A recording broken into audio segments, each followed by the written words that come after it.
la réalité, quelle est-elle? C'est l'échec d'Emmanuel Macron. C'est un échec social. Je vous renvoie aux gilets jaunes qui n'ont pas disparu. On sent qu'il faut une allumette pour que ça redémarre.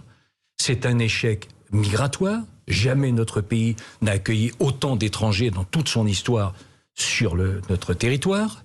C'est un échec sécuritaire, puisque on sait maintenant, on a les chiffres qui montrent que les vols avaient augmenté, avec violence, augmenté de 18%, que les RICS ont augmenté de 60%, bref, et ainsi de suite.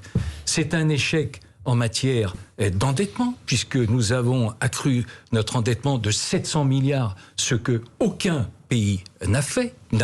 Aujourd'hui, Jean Castex se dit c'est elle qui va cramer la caisse, elle dit qu'elle fera mais les 700 milliards, c'est pas elle. Hein. Donc les 700 milliards, c'est... Il y avait la crise Covid et il fallait faire le quoi qu'il en coûte. Échec en matière d'endettement, échec en matière éducative. Un jeune sur 10 ne sait toujours pas bien lire. Vous ne citez pas l'économie, alors que cette semaine, nous avons eu des chiffres du chômage en baisse, nous aurons eu un chiffre de croissance historique, comme le dit le ministre de l'économie.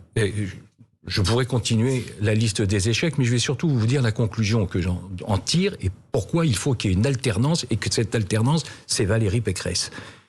Vous me donnez 2 exemples. Le chômage. Oui, il y a une amélioration du chômage. Simplement, je vous rappelle que tous les pays autour de nous, ils sont à 3%.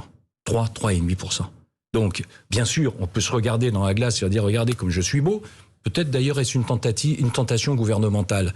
Et simplement, on peut regarder aussi ce qui se passe à côté et on s'aperçoit qu'on fait moins bien. Quant à la croissance, vous savez quelle est la réalité? J'ai entendu le ministre de l'économie, mais c'est normal. Il est dans ce rôle, dire c'est formidable, croissant de 7%, on rattrape et ainsi de suite. Non, pas du tout. Ceux qui suivent les résultats savent que d'abord, c'est un rattrapage.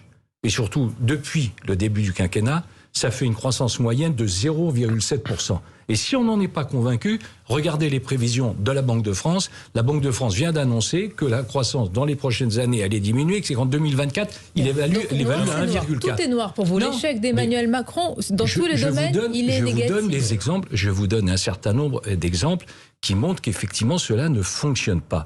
Mais pourquoi je vous dis cela? Parce que, et là je le dis avec beaucoup de gravité, c'est que avec cette même politique, avec ces mêmes équipes, je vous l'affirme, dans les 10 ans qui viennent, la France sera expulsée des 10 premières puissances mondiales.